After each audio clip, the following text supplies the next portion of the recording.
So thank you very much, and thank you very much for all of you for persevering to this late time after very hard work of these last 3 days. And thank you also for the honor of this invitation and of being on this panel with these distinguished economists. I feel humbled to do that.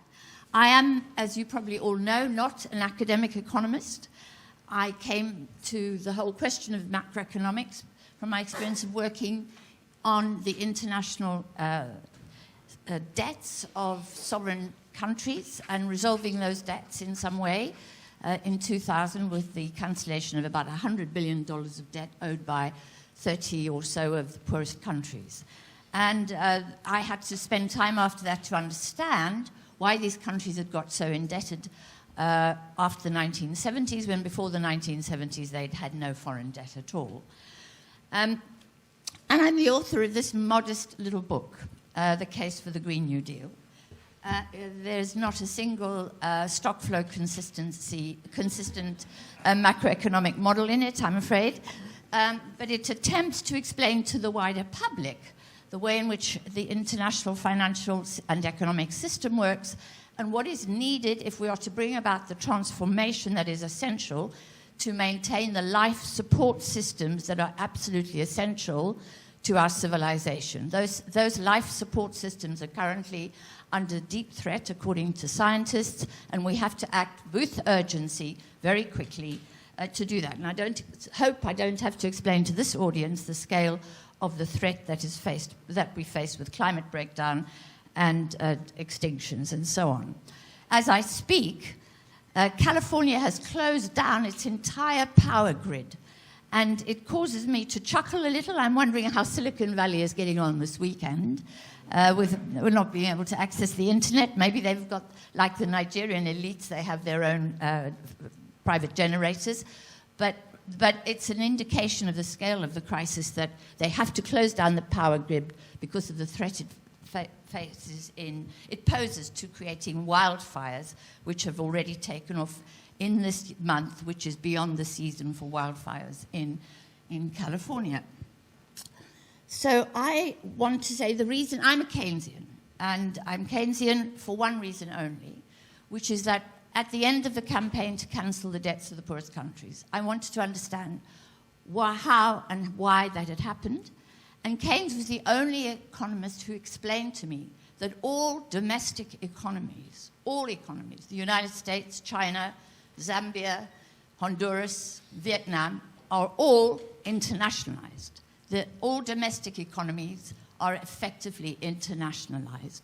And until we understand that, we cannot actually modify and alter domestic economic policy.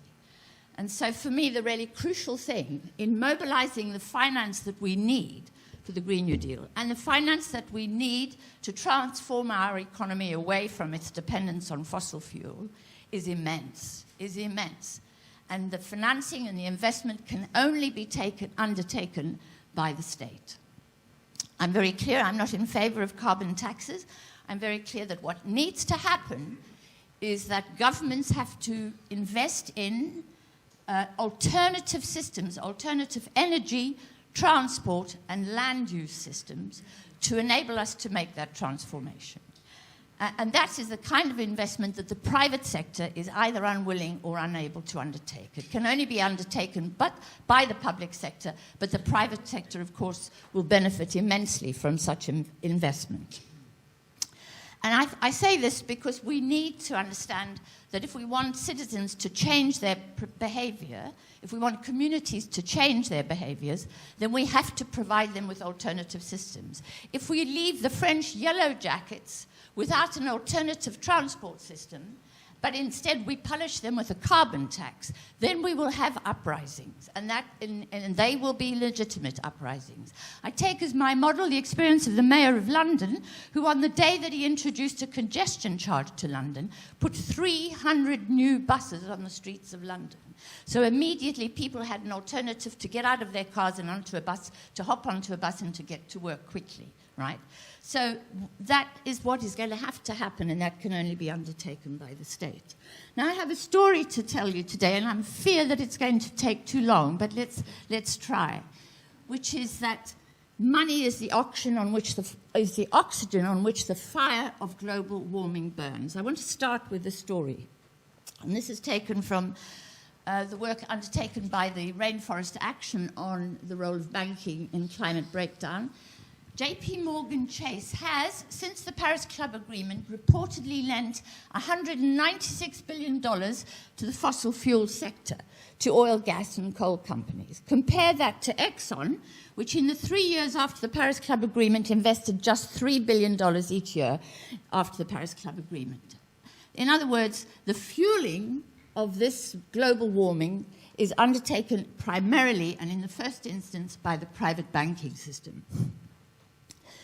So that is why, and I think the Financial Times has come to the view that actually this is all getting rather serious, and all of these insurgencies, you know, from Santiago to Lebanon to the streets of around the world, there are uprising and insurgencies, and the Financial Times has become a little bit worried and is calling for a reset. But this is very hard to reset because, as Alan Greenspan explained to us not so long ago in 2005, thanks to globalization, policy decisions in the United States have been largely replaced by global market forces. National security aside, it hardly makes any difference who will be the next president. The world is governed by market forces. If you want to understand all of the political insurgencies taking place today, then you need to understand Alan Greenspan. So, capitalism, is it time for a reset? I would argue yes. It's time to move the financial system away from governance by private authority and instead to replace it with governance by public authority. And financial history is marked by struggles for authority over the international financial system, struggles in which democratic regulation of the system is periodically defeated and the system is restored, or to use the words to the framing of Quint Slobodian in his excellent book, The Globalist, the financial system is encased to protect it from democratic intervention. It's under private control and beyond the reach of regulatory democracy. So how can we go about this? Rana Foroohar, who's written a wonderful book, The Makers and Takers, The Rise of Finance and the Fall of American Business, says that to fix things, we need to first tell ourselves the correct story about how we got here. Financialization is easily the least studied and least explored reason behind our inability to create shared prosperity in Europe. She's talking about the United States, despite being the richest and most successful nation in history. And I want to agree with Robert Skidelsky that I don't see a future for the euro. And you need to know I'm a Remainer, and I'm fighting to maintain political alliances across Europe. I think they're really important. I don't think it's possible to maintain the euro because the euro is another gold standard, right? And the gold standard is not sustainable as such. So I want to take us back. I want to take us back to the armistice in Paris in 1919. And I need to remind you that this year we've been remembering that, and we had a gathering of world leaders in Paris to mark 100 years since that armistice. And I think it would be salutary for us to just look at our world leaders for a few minutes, because it is a reminder of the challenges that we face, right? So 100 years ago, in Paris, these leaders were gathered to negotiate the peace treaty signed in the Hall of Mirrors in Versailles. At the time, there was turmoil, there was chaos in Paris. There was chaos across Europe. The Bolsheviks were in Russia. There were all kinds of insurgencies across Europe. Germany had collapsed. But in Paris itself, there was chaos. There was a general strike on the 1st of May, and rioting after the strike. People were killed, and it is said that to get to the Palace of Versailles, delegates had to walk across and over bodies, right? And it is here that Keynes is present as a young man of 35, and where he's horrified by the outcome of these negotiations. He says, in Paris, where those connected with the Supreme Economic Council received almost hourly reports of misery, disorder, and decaying organization over all of Central and Eastern Europe, of allies and enemy alike, and learnt from the financial representatives of Germany and Austria unanswerable evidence of the terrible exhaustion of their countries.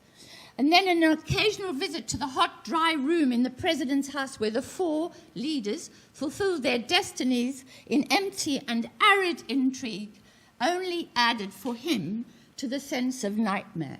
He was horrified by the fact that these leaders cared not a jot for the people of Europe and for the restoration of stability and prosperity. They cared not a damn for that. And this made him very angry. So Keynes understood, as I think Robert was hinting, he understood money. At least for me, he's the only economist that really understands and speaks of money clearly in his, both not just in his books, but also in all the public work that he did on the radio. And he was always on the radio. He was always in the newspapers. He was always determined to be an economist that communicated with the public. He understood money as nothing more, in the words of Joseph Schumpeter, as a promise to pay. As we all understand when we use our credit card, there is no money in the bank when we issue a credit card. When we go into a shop to pay for a washing machine, there's no money in the bank. All there is this credit card, this promise to pay, upheld by the bank and by the institutions that uphold our monetary system. So his understanding, by the way, that wasn't new. One of my heroes is John Law, another genius of an economist, monetary theorist, in the words of Schumpeter. Schumpeter regarded him as a genius when it came to monetary theory, but who's derided because he happened to be a womanizer, a murderer, and a gambler. Well, you know, some people have weaknesses, so there you go. But John Law understood money back in 1720 when he produced a publication about supplying the nation of money. But it is knowledge that is periodically won and then forgotten and lost and then found again and understood again. So with that, Keynes develops a proposal. So the problem is that the Germans owed the British money but had no capacity to pay nor the capital to invest in reconstruction of those assets that would generate income and enable the country to repay its debts. The British owed the Americans money but had no capacity to pay unless the Germans paid, which they could not. Right? So he developed a plan, a grand scheme, with key specification for the redesign of the international financial architecture. It annoys me intensely that people think of Keynes as an economist of the closed economy, of the domestic economy. He was first and foremost an internationalist. He cared first and foremost for the international system because he understood that all domestic economies are internationalized. So his plan was to depart from the gold standard, which is based on private authority of the international financial system, for a system to transfer to public authority. So Germany would issue bonds to the tune of about £1 billion. They would pay 4% interest rate on this and have a 1% sinking fund to retire the debt by 1925. Because of the pressure from the Allies, who argued that, the reparations had to come, they had to be looked after, number one, first of all. He bowed to that pressure and said 70% of the money would go to reparations and 30% to reconstruction. The bonds would have priority over all other German obligations. Enemy nations would guarantee them jointly and severally, with Britain, the United States, and France guaranteeing 20% each. The League of Nations would impose a penalty or foreclosure if Germany defaulted. So Keynes's plan was revolutionary. It was more than just a reset.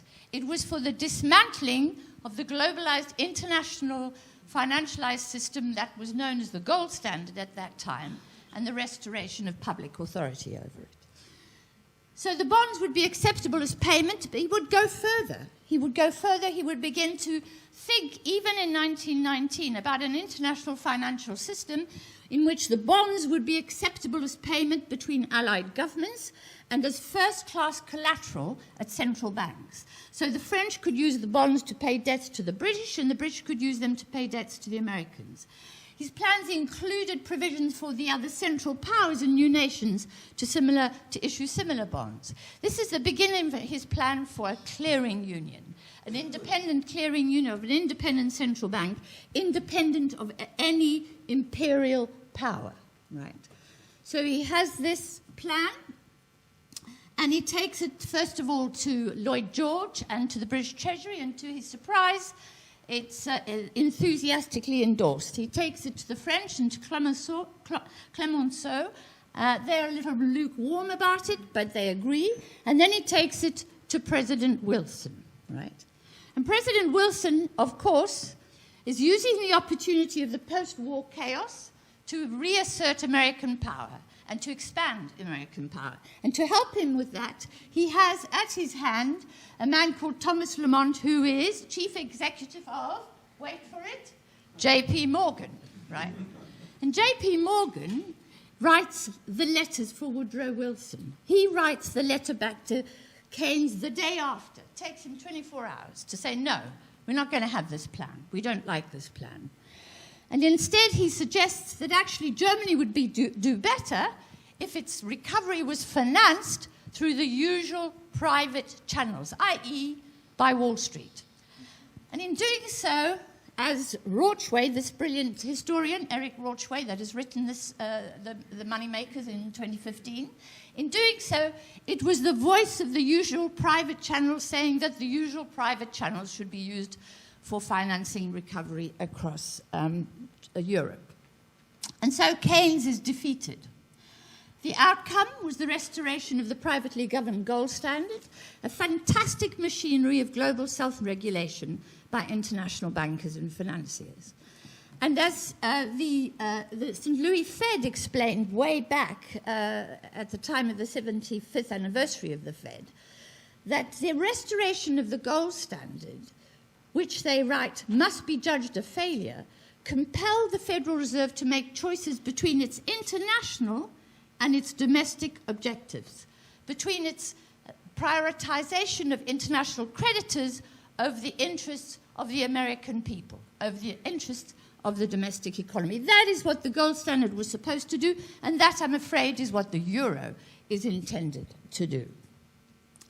So the consequences were passing of monetary hegemony to the United States, austerity, central banks were made independent of political authority, capital markets were liberalized, money was dear money, in the words of Keynes, high real rates of interest, and Britain had this colossal war loan of £2 billion issued at 5%, which really damaged Britain's position and, of course, subordinated her to the United States. There was the US Depression collapse of 1920-21, which is very seldom talked about. But that happens as a consequence of Versailles, because, of course, the United States no longer has clients in Europe to buy and sell from. So there's a big problem is that, but also there is the reinvigoration, if you like, the deregulation of finance in the US. We get Weimar inflation when Mr. von Havenstein when the Allies insisted that the Reichsbank must be independent, and that gave von Havenstein huge powers to inflate away the massive debts that had been built up by the German military during the war, right? And so this was used for that purpose. So we get mass unemployment across Europe, but also in the US, we get the 1926 general strike in Britain. In the United States, we get the roaring 20s with the massive inflation of debt. And then in 1929, the massive deflation of that debt with the Wall Street crash. And then the rise of fascism and the devastating Second World War. And I just have to wonder how Keynes felt about that. But it's really interesting the way in which historians treat it. They treat him as being a German sympathizer. And at that time, that is still quite distasteful to people, that he should have sympathized with the people of Germany. So she says, Margaret Macmillan, who's written the history of Paris 19, says, perhaps he wrote the economic consequences of the peace as an act of atonement because he hadn't been active in the war. Perhaps, too, as Lamont, whom she calls an American expert on reparations, said, Keynes got sore because they wouldn't take his advice, his nerve broke, and he quit, right? That's how Keynes is treated, and that's how Keynes' plan for the restoration of stability and economic prosperity across Europe is treated by even today's historians. So then, 1933, a man called Franklin D. Roosevelt is elected President of the United States. And in his inaugural speech, he had experience of Wall Street because he'd been governor there and so on. But in his inaugural speech, he talks about the practices of the unscrupulous money changers standing indicted in the court of public opinion, rejected by the hearts and minds of men and women. Faced by failure of credit, they have proposed only the lending of more money. Does that not strike you as familiar? The money changers, he says in his inaugural speech, have fled from their high seats in the temple of our civilization. We may now restore that temple to the ancient truths. And that very night, he goes back to the White House and he tells his staff that he wants to close the banks and he's going to demand that the gold is handed back to the US Treasury, not just by the banking sector, but by private individuals. And they say to him, you can't do it tonight or tomorrow because tomorrow is the Sabbath. He says, okay, let's wait till Monday, we'll close the banks and we'll collect the gold. And to his surprise, they do. And that then restores public authority, and it puts a democratic elected government with a huge political mandate in the driving of the seat of the economy, not Wall Street. Wall Street is put in the boot. That enables him to create jobs, and it enables him to expand spending both on employment but also on social security, and also then he has to face the biggest ecological crisis of the day, the Dust Bowl. And this is what makes so relevant the New Deal. So he has this huge crisis where from Texas to Nebraska, the soil had been destroyed by overuse. And so they have to spend and invest on doing something about that. And it is now quite evidenced that they planted 3 billion trees to do something about soil erosion and to the damage that had been done. And of course, there was investment in other categories. There's a lot of problem with these policies. I don't want anyone to think that I'm a great fan of Roosevelt's. He segregated the conservation cause into black and white and Indian, and he excluded women despite pressures put on him by Eleanor Roosevelt. So the man's not perfect. There's a lot of mistakes there, but he makes the key monetary decision around the dollar, which makes it possible for the government to spend and to invest, for example, in the arts and so on. So he achieved the restoration of public authority. Then we get to the Bretton Woods system, and this is a partial restoration of Keynes's plan, not the complete one, because, of course, the United States takes the role of the reserve currency. But this persists only until 1957 with the introduction of the euro-dollar market. And thereafter, private authority over the international financial system is restored, and we get the kind of chaos that the IMF talked about last week in its reports. Now, the reason I'm telling you that is that I think if we are to mobilize the scale of finance needed to transform our economy away from its addiction to fossil fuels, we are going to have to subordinate the international financial system to the interests of nation states and to the interests of democracy. And that is going to be the first task in this huge task that we're going to face to save the world from climate breakdown and extinction and so on. Thank you very much.